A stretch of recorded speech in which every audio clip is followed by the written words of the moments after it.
What's going on, everybody? Welcome back to the Beyond Ordinary podcast. We back here again talking all things business, fitness, franchising, all that good stuff. I got my man Devan Gonzalez here with me today. How you doing, my friend? I'm doing well. I'm doing well. How you doing? I'm good. I'm doing well. I cannot complain. I cannot complain. So I want to just dive right in, just talk about, your journey, especially because you had some success very early on when you were 20 doing your personal training business, and kind of walk us through your mindset as being so young and being able to achieve success. No, definitely. And thank you. I mean, the at 20, I mean, even at a little younger, like 18, I started personal training. And, that's because I was going to college. And before that, I was a martial arts instructor, since the age of 13. And being a martial arts instructor didn't really work out with college schedules. So I was like, well, what else can I do? And got a job as basically a personal trainer, got certified and everything. And I was like, man, this is the best college job. You can make your own schedules and, it works around when you need to study and so forth.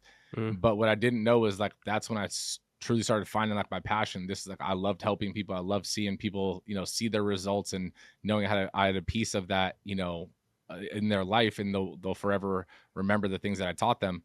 And so switched my major from business management to kinesiology. And mm, then it was like college was about to, end, about to graduate. It's like, okay, now you got to get a big boy job. And that was, where I was like, well, I'm already making decent money now as a personal trainer. I think I should just dive more into this. And so, went into the private sector of personal training for about a year, maybe 2 years, and then fully went on my own, started my own personal training company. And that was mainly because, not having to answer to someone else and hmm fill out forms and do, the way they wanted to, because I was always getting in trouble for selling it the way I sold it because it wasn't their script. And I was like, your script sucks. Like, I don't know what to tell you. Like, I'm getting zero sales with your script, and I'm getting 100, like, I wouldn't say 100, but like, let's say 80% of the sales, mm, just utilizing my script. Like, we're getting to the same end destination. I don't understand why I'm getting in trouble. Like, and right. so it was just, got frustrated, left that and was like, I'm just gonna do this for myself. And, grew a six-figure personal training business. And nowadays, when you hear that, you think, oh, you were one of those online coaches. I Yep. was 0% online. I actually didn't even Mm, really post on social media.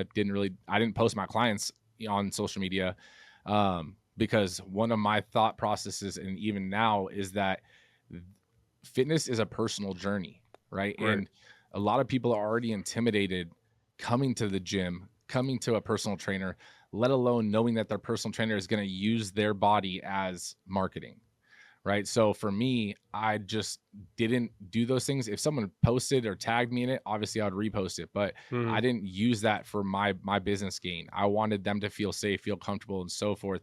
So everything I did was in person, and what grew a about six. in terms of getting new clients? Was that also in person?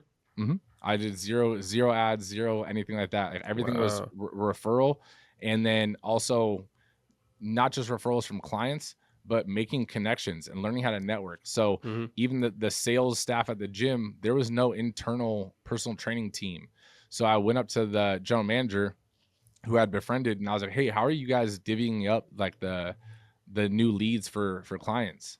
Right? And he was like, "Oh, we just kind of, switch it up and give it to whoever we feel like." Or, he typically sent them mostly my way, because we were, I made friends with them, and none of the other trainers said hi, and they kind of just, walked past them. Mhm. And so I was like, got it. Took a mental note of it, and then approached each salesperson, each front desk person individually, and was like, look, if you send every single personal training client my way, I was like, I'll give you, basically, if they sign up, I'll pay you their first session. Right. And they're like, well, how much is that? And I was like, anywhere from 40 to $100. And they're like, done. And then so that was a huge aspect of it. And then also other places like, the local smoothie shop, and, whatever I could think of fitness related, created essentially an affiliate style marketing program, but again, all in person. Mhm. Um, and then my biggest one though was essentially clients. And I think that people don't know how to get referrals, and they just kind of post a sign and, oh, we have a referral program. It's like, if you ask someone, hey, do you know anyone that would benefit from this? Or, hey, do you know anyone else that would want to come do this with you? Most people have answers, and they will tell you, yes, I do, and give you the information, or even be like, hey, let me just make sure I can give you their phone number, and then I'll give it to you. But if you don't ask, people don't tell. They don't do it. Yeah. No, most definitely that makes sense. And so it seems like you just did a whole lot of organic, just in-person networking, which is great, but you didn't even have to do a whole lot of outreach. But one thing that you said is that you were not doing anything online. So I want to kind of get your thoughts on personal trainers that are doing in person if they wanted to transition online. Because for me, I mean, I'm not a personal trainer, so I'm speaking from ignorance. I'm just thinking that you could train more people or get more reach if you Mhm. did it online as opposed to if you did things in person. And so I don't know. So like kind of I just wanted to kind of get your thoughts on on the online model. So think of, I mean, there's no, I'm not knocking the online model whatsoever, right? Like I Mhm, did towards the end, I did have clients that moved away and want to continue for me to send them programs and so forth. And so I kept doing it that way. But the online model, it's an easy barrier of entry for people to get into. And so the thing is, everyone's mother, brother, and sister is a personal trainer nowadays. And so if you're just another personal trainer online, it's like, what is your differentiating factor? mhm, Right? Where is your resume? Like, your resume doesn't really consist of all your certifications and all that kind of stuff. Like, honestly, I've known people that knew more that were non-certified than people that had 10 certifications to their name, right? So what your resume is your past clients that you've had those transformations, people that refer you and so forth. So the online market is a great market to add on to a personal training, company or a personal training business, but you got to start somewhere first, and it's a lot easier to start local and mhm, then expand because the online model, you're going to sell cheaper because that's why people buy online. You're not having to spend hours in the gym, so you're buying your time back and you're selling to the masses. But at the same time, like, are you just giving a blanket workout plan and a blanket nutrition plan? If mhm, so, you're not going to have a very extensive lifetime value of a client. mhm. Okay. I was thinking about it because you started off by saying talking about differentiating yourself. And I think that in terms of differentiating yourself, that's kind of what your personal brand is for. Mhm. So if someone was to switch to the online model, they would, have their Instagram, you know what I mean? Like Mhm. optimized and have their testimonial highlights, all that stuff. And so that might be a differentiating factor. But in terms of, because I have a decent amount of friends that are personal trainers. So, and you when you started personal training, way back when Alex Hormozy was doing his thing and stuff like that, and even Mhm. he pivoted out. So the market has changed drastically. How would you recommend personal trainers now to scale their business? I would say, I mean, nothing, you're always going to have those clients that want in person, right? Hmm. And because just like going to the gym, some people don't want to work out at home. I've had clients that have home gyms, bought home gyms, and refused to work out at their own home gym and would come to my gym to train. And that's just, the environment, the accountability, all those things don't get completed with online.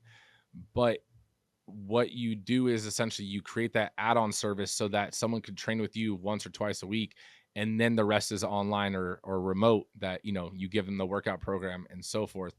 But the main thing you just want to make sure you're doing is you're truly customizing everyone's programs for them, so that they actually feel like, let's say two friends sign up, they both don't get the same email of the same workouts, the same nutrition and so forth, because then they're going to be like, okay, well, I can just cancel mine and we'll just pay for yours you Right. know That's funny. That's interesting.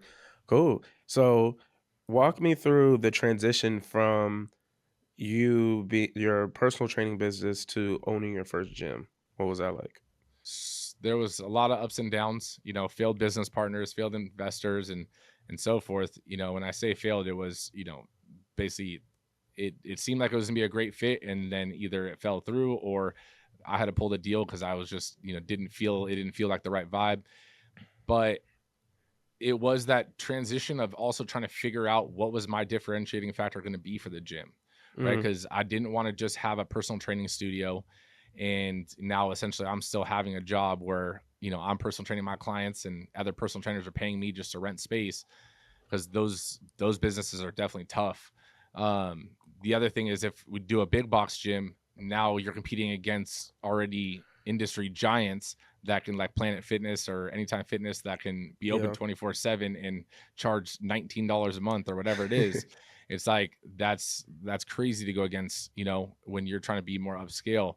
So finding thinking about it over time and realizing, listening to my clients, like what their frustrations were with, they went to a lot of went to boot camps in between our personal training sessions because they refused to follow the online version, or like the ones I would send them. So they would go to these boot camps and they would complain about different things, and I was like, man, it's so weird that all these different brands and companies don't solve this core problem of, the class times not working out with people's schedules, the extra charges and the extra fees and whatever the case may be, Hmm. overfilled classes. And so Strive 11 essentially was created to solve those problems specifically, as well as it grew and as it continued to mold, was what is the psychology of a client or member, and why does someone typically fall off of working out? Why do they start giving themselves excuses, and trying to solve those problems to basically give them there is no reason why you can't do this. Hmm. So when you opened your gym, how did you get your first few clients in the door as opposed to having them go to, like you said, like Planet Fitness? Because I So know that the market's tough. So. yeah, so for us, we actually, I mean, our location is only 2,300 square feet, so it's not a big studio whatsoever. Hmm. But we did open our first location on the tail end of COVID, right? So Mm. while everything was locked down, me and my business partner essentially were running everything out of the park. And we bought one of those, the flags, and, we bought this stuff to kind of brand it, and had, we bought this basically DJ speaker and was bumping music in the park and having people come over and ask about it, letting them know we were going to open a gym. We didn't even have a location yet, but letting them know we're Oh going to open a wow. gym soon. And that's when we started creating more of a social media, following. And then once we did get our location, again, we couldn't really do a pre-sale campaign because we didn't have pictures of our gym and everything set and people working out in our location. So the weekend before we were open, we essentially did a grand opening, campaign, and we signed up, I think, like 50 people the day before, or the 2 days before, on the Saturday before we opened. Mm. And within the first month, we ended up breaking even on overhead expenses just from referrals. And again, everything I learned from the referral business from my personal training company, we literally tied that in, implemented systems and processes into the gym. So now we try to average, essentially, for every one person that signs up, 2 referrals. Wow. That's dope. That every person that comes in brings, what you said, another two people with them. So I Oh mean, wow. that's the goal on average, right? Hmm. You're in a perfect world, like the system is supposed to get 1 to 5, but if we, over time, if we can average 1 to 2, like that's amazing. Cost per Mm. lead, cost per acquisition, everything starts going down. Hmm. So I want to touch on the referral piece a little bit before we go back to the gym. Mhm. What incentive are you giving people to refer others? So I mean, we have different incentives. Like we even have a rewards app that members get points and stuff. And the idea came from when I was at Chipotle. And yes, I know it's Hmm. not super healthy, but I love Yeah. Chipotle. I love Chipotle. And so while I was at Chipotle, I was like, man, it's crazy. They have an app. I'm getting a free burrito right now, and Starbucks and all these different places have this. I was like, I wonder why. Like, why do the restaurant industry have it and gyms don't? Right? And Hmm. it there's the whole membership engagement, or the customer engagement aspect that comes with it. And so now you're going to end up having a better retention of members. But with our app, we actually put a refer a friend button right at the bottom, and so you can refer someone right from there. If someone signs up, your referred person signs up, you automatically get those bonus points into your account. You Hmm. essentially sign up, you refer 2 people, you get a free month, right? So that's one of the first ones. The other one will do, like, monthly bonuses in terms of, like, let's say for this month of April, anyone that refers a friend gets those points in the app, but then they also get a $25 gift card, right? Okay. So like those kind of Cool. things. And then on the flip side of it too is like, so the member is benefiting, but the person that they refer, we offer basically what we call VIP discounts. So it's like if you're a referred person, you get a special discount or a special pricing if you sign up within this month. So there's like a double-sided coin to the essentially referral game we try to do, is like we think of both people benefiting versus Yep. just the referrer. Hmm. Yeah, I'm glad you thought of that, and I've seen that's become more common because I've been going Mhm. to the same gym for like, damn, how long has it been? Since 2019, so it's been like 6 years. And when I tell you, they just started a like like referral program as of like 3 months ago or the beginning of this year. I don't know why it took them so long to catch on the wave, but I'm glad that you were able to implement that for and have your own app referral system, and you're just continuously bringing people in. So at that scale, like if every person that comes brings on two other people, and you said your gym's not that big, how did you go about expanding? So, I mean, for us, our whole goal essentially is to have low overhead, right? Because we don't need to hire more trainers to cover more members. Hmm. Each of our shifts. So, since our boot camp program essentially has no class time, so you can come in at any time during our operating hours, get your workout in, you're out when you're done. But there's always two trainers on the floor. So whether there's two people on the floor or whether there's 20 people on the floor, there's still just two trainers. The workout itself essentially, there's 11, so the 11 from Strive11 comes from the 11 different stations. Those are all on a singular timer, so all the stations are rotating together, so it's just a nonstop flowing motion of workouts. So people are Hmm. finishing every 2 minutes, people are starting every 2 minutes, and so forth. Now, since we don't have class times, we're not confined to the typical boot camp at, let's say, 5 a.m. We have 20 spots or 30 spots. First come, first serve.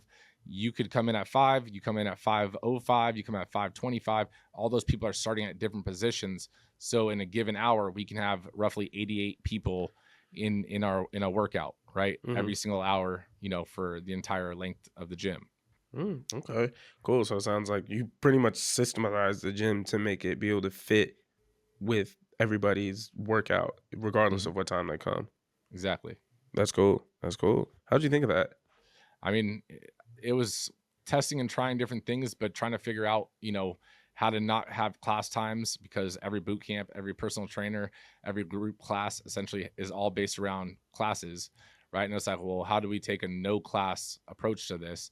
And then, it was a few months of testing and trying and, breaking it and fixing it before it ended up working. And that's why we did it in the park. Also, besides the lockdown aspect, it was like, look, we have endless space here. Like, if we Hmm. can't, let's try to get it down to a certain square footage, so that when we go to find a location, we know what area we can actually work within. Hmm. So that was essentially the year of testing and trying in the park. Okay, cool, cool. And then what? So you had went from your personal training business, then you start owning gyms, and then you start franchising. Can you walk me through the process of franchising your gym? Yeah, definitely. So, I mean, it came to the location. It came down to us opening a second location or franchising, and we opted to launch the franchise before opening our second location. And we did it because I wanted to make sure that I could give my attention to the foundational franchisees and be super hands-on with them, so that I could fill any cracks in the foundation and stuff before letting that grow, and simultaneously start to, continue to expand our corporate locations. But my number one core value essentially is to have a positive impact on as many lives as I can while I can. And I could do that, fulfill that core value more so through franchising, and let other people run their own locations and change members' lives.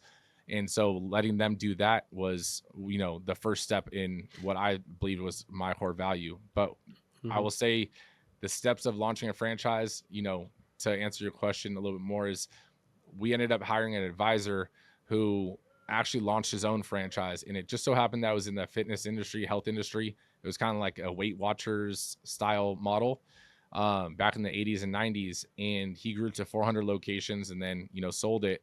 And so my thing is, I valued not his knowledge of reading a textbook, but his knowledge of actually walking through the fire and helping us condense our timeline to success, right? It's not just based off of theory, but based off of his actual being in it and going through the weeds. Okay, cool, cool, cool. And so You said that, you're trying to impact as many people and as many lives as possible, and you started franchising, which, great. I'm glad it's been successful. But one thing about like when you franchise, sometimes franchisees don't always uphold those standards. So how was the quality control aspect of that?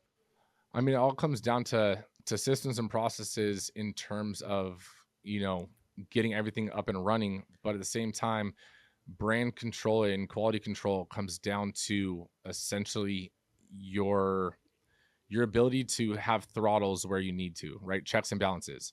For example, our CRM, right? Like it's all intertwined into the gym management software. Um, the merchandise, all that kind of stuff, all that's through one vendor. And so you systemize it that it's so efficient that people wouldn't want to go anywhere else anyways, but then also having the checks on the back end to be able to make sure that they're utilizing those systems and those softwares, and having the proper documentation in place from the legal team and so forth to let people know like this is how we do it. And our thing is like we're super transparent, right? So we want to make sure that you know everything before coming on board. We let you know how things run, how things operate. If some people will ask, well, can I do this in the gym? It's like, unfortunately, no. Like, for example, we had someone ask, like, "Well, can I put a cold plunge in my location?" And I was like, "No." Like the liability and all this stuff that comes with it, like that's gonna be a no. And so they were like, "Well, like it'll allow members to do." I was like, "You would need multiple cold plunges, and the efficiency of the gym now has decreased because people need to sit in the cold plunge for a certain amount of time, then dry off, then go." You're going to be shooting yourself in the foot, and if that's what you want to do, I just don't think that we're the best model for you, right? So Mm, if that already disalignment is being seen in the beginning, we just don't take that franchisee on. right. Okay. That makes sense. I mean, I don't even know why. I mean, I can understand why you'd want a cold plunge in the gym, but like I'm trying to think from logistically, and you'd have to clean it, and then where you gonna keep the ice? Like I personally wouldn't want to do that. But You're glad you say 10 toes. So in terms of what was the biggest mindset set shift that you went to from a personal trainer to being a CEO of your gym? I think the biggest mindset shift was not even at the franchise level, but was at like being a business owner. Because when you're a personal trainer, even though I had a personal training company, like Mm, I was still a solopreneur, right? And so I was wearing all the hats. I didn't really have anyone that was answering to me for personal training. But once you go to being a business owner and you hire employees and so forth, you have to have this mindset shift that you can't be the bottleneck of your business, and you need to let your team grow or else your business won't grow, right? So sometimes it would get frustrating, especially in the beginning, trying to explain something to one of the staff members on, hey, this is how you do this, and whatever, create it this way. And it's like, what, forget it, let me just do it real quick. And it's mhm. like that doesn't solve anything. It fixes right now, it might have saved you 5-10 minutes right now, but now in the long term you lost hours of your time. Mhm. So realizing that you need to be able to teach your staff and teach your team and let them learn and make mistakes and grow. Yeah. Nah, most definitely. I think that as entrepreneurs, it's kind of hard as CEOs when you like find your company and then you like start to pull away and give people power because it's like, damn, like what if they mess it up? And it's always that kind of like that. I'll just fix, like you said, just fix it in the moment. But in the long run, it's not going to work out, and it does them a disservice too because they don't get to grow as a leader either. So that's a good. That's a really good shift. That's a really good shift. Oh, can you tell me more about your podcast, the Mindset Cafe? What is that all about? Yeah, so I mean, the Mindset Cafe originally was actually called the Strive Tribe, and so I think like the first maybe 20 episodes was on the Strive Tribe, and the whole creating a podcast for us was essentially how many people actually read a blog or read those articles that you post. And while there is the SEO and all that added benefit, for the business standpoint, like our whole thing was like, what are people actually gonna, you know, ingest, right? Right. And break down. So the podcast was just an easier format for us to go. But the issue we were having was talking about fitness kind of gets repetitive. And Mhm. two, it was not as fun or as opening to to always stay on that subject, and other trainers, unless they were one of our trainers, didn't want to come on to the podcast because now they're tied to our brand and they wouldn't want to promote and so forth. As well as like my business partner at the time was, he basically was like, look, I don't want to do that. Like, I don't want to be on camera. Like, he just wasn't as comfortable. He's Right. like, you take that over. And I was like, okay, no problem. So rebranded it to the Mindset Cafe. And now we do talk about fitness on certain episodes. We talk about mindset on certain episodes. And then, everything that kind of intertwines into personal development, whether you're an entrepreneur or just an everyday person, What's one belief people need to drop if they want to win in life? that you're not special. Mm, And I say that harsh. I say that like that because I Mhm. want it to sound harsh because people listen, right? And so you're not special. It really means, you're not special for it to work out for everyone else and it not to work out for you.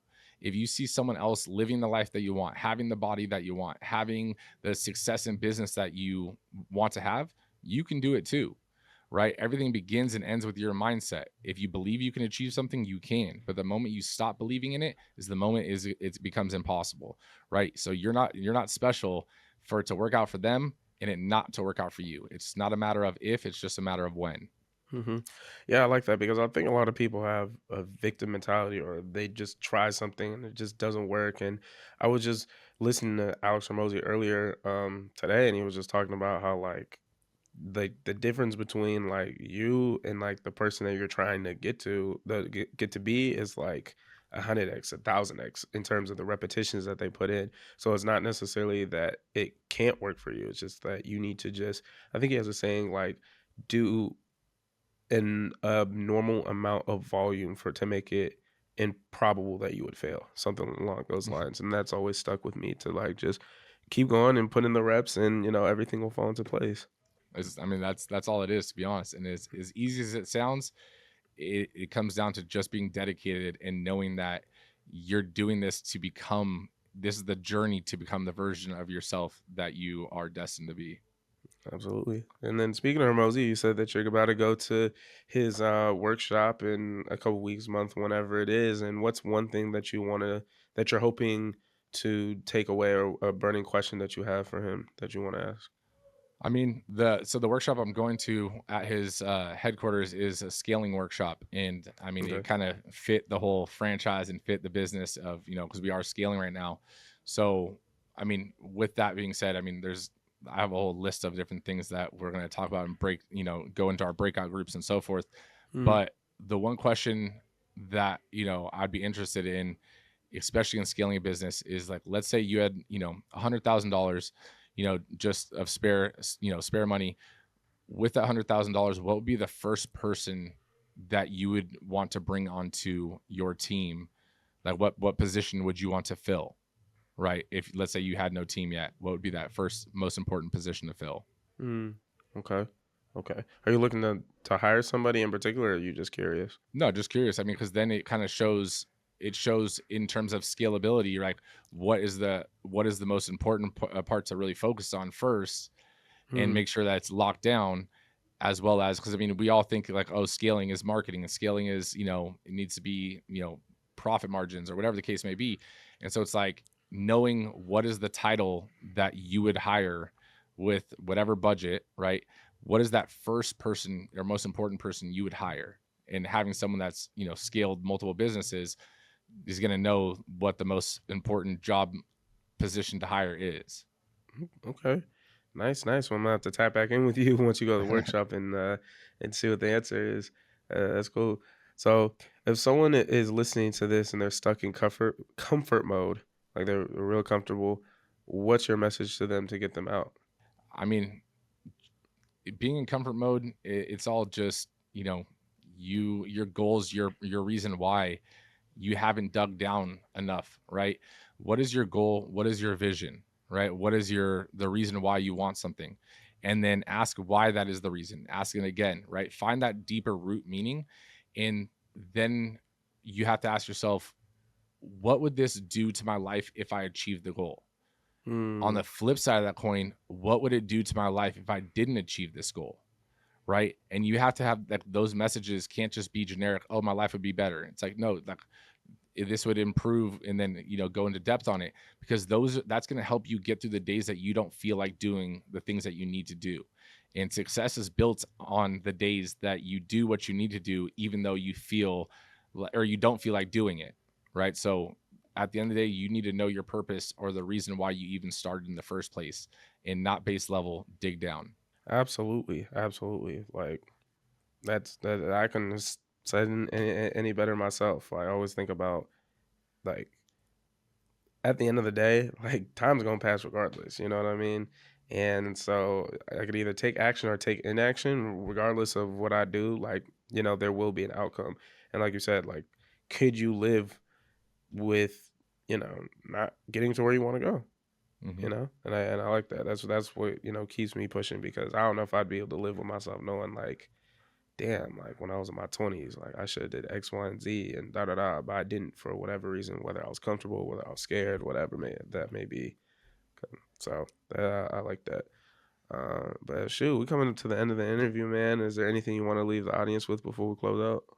I mean, if you have a goal, if you have a dream and someone else is living it, and you see someone else with that car that you want, right?